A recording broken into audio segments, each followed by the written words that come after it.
I was a kid, once in a great while, you would see somebody panhandling, probably like in downtown areas, but it was absolutely not a common thing. But that has changed quite a bit in recent times. There are more and more people panhandling these days, and they have moved out of downtown areas and even into suburban areas. And since Jesus commands his followers to be generous and to care for those who are poor and who are in need, that raises this question: are Christians obligated to give money to panhandlers or to those who are begging for money? That's really what panhandling is. It's begging. And the reason this is a difficult question is that those who beg are oftentimes not actually in need. They are in need of money, but they need money for what we would call nefarious purposes, such as to feed a drug or an alcohol habit or something like that.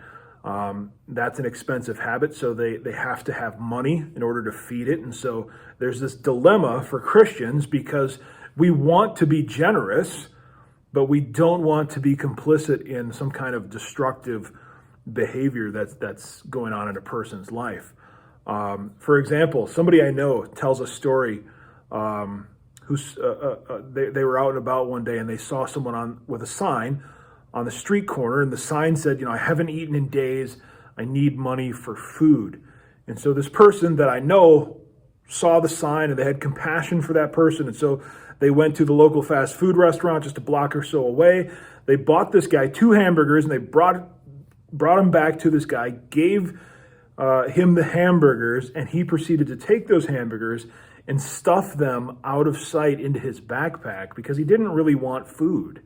He wanted money. His sign saying that he needed food or that he needed money for food was a lie.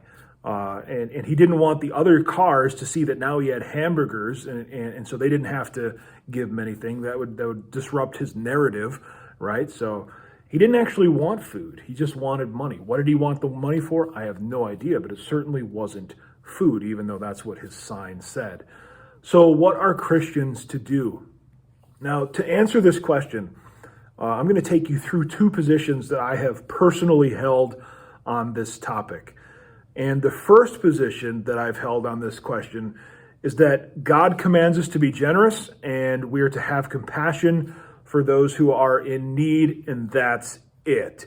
Now, is it possible that someone could be taking advantage of my generosity and my compassion and using it for nefarious or destructive purposes? Absolutely, it's possible, but that is on them and not on me. Jesus simply commands me to be generous and have compassion. And so what is done with my generosity and compassion is between that person and God. It's not on me. So if they abuse my generosity, they'll have to answer to God for it. So then my perspective was, if somebody asks, we are to be generous and to leave the results of that generosity up to God. That's our job as Christians. Now, like I said, that was my position. I no longer hold that position, but if you do, I'm sympathetic to that way of looking at this question. And if that's your position, God bless you as you have compassion for people who express a need. But I don't hold that position anymore because I don't think that's the wisest approach to the issue, at least for me.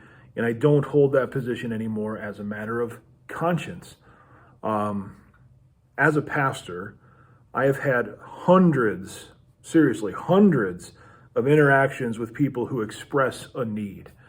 Even this week, I got a phone call from somebody who said he was in deep need. He needed food for his family. So, this is a regular part of my life.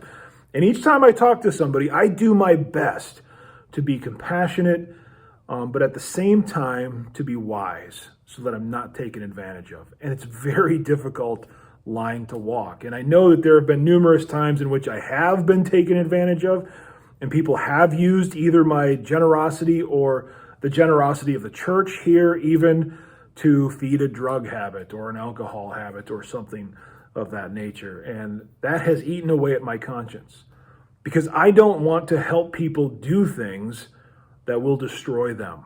From my perspective, that is not a loving thing to do. Even when someone comes and says, hey, I need money, We might think it's loving to give that person money, but it's not loving to give that person money if they go and use that for self-destructive purposes. That's just not loving. So God has given us wisdom to be able to discern. And if I am able to discern that a person is going to probably use my generosity for self-destructive purposes, my conscience won't allow me to give them money for that purpose because I love that person. I don't want them to destroy themselves. I want them to find life. And if my compassion for them leads to their destruction, my compassion is at the very least uninformed. And so Jesus commands us to be wise as serpents and innocent as doves. And when it comes to giving money to those who are begging, I think that informs us in two ways. First, as his followers, we should always have a disposition of generosity and compassion towards people who are in need. We should always, that should just be our default, right, is to be generous. Our default should be to have compassion to those who are in need. So we should be ready at a moment's notice to be generous when somebody is in need. That should just be our way of life. But at the same time, Jesus says we are to be wise as serpents. And as it regards this question, I take that to mean that we should do our best to not be taken advantage of. We should do our best to make sure that our generosity and our compassion is not going to go towards someone's self-destructive behavior. And again, the reason for that is because we have compassion on that person who's in need. I don't want them to hurt themselves with my generosity. I don't. That would just not be a good thing for them or for me. So to answer this question, I don't think that Christians are biblically obligated to give to those in need, but we should always be ready and willing to do so at a moment's notice. And we should get to know more people who are in need.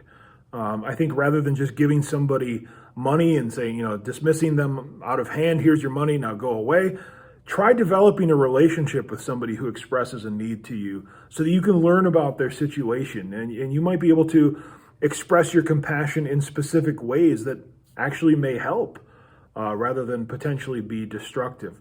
In fact, there's a guy I met, he's got to be a year ago now. I just met him. I was coming out of the pharmacy on Robert Street and just struck up a conversation with him. He was in need. I got to know him. We exchanged numbers, and I still remain in contact with that guy to this day. I was able to help him, and I'm a part of his life now. He's a part of my life. And so I really like that. To be a part of somebody's life. Use wisdom, use discernment. It's absolutely wonderful to try to meet somebody's need, but do so wisely. And if you're burdened for people who are in need, then go deep with them. And maybe God can use you to meet that need in ways that are beneficial and not potentially destructive.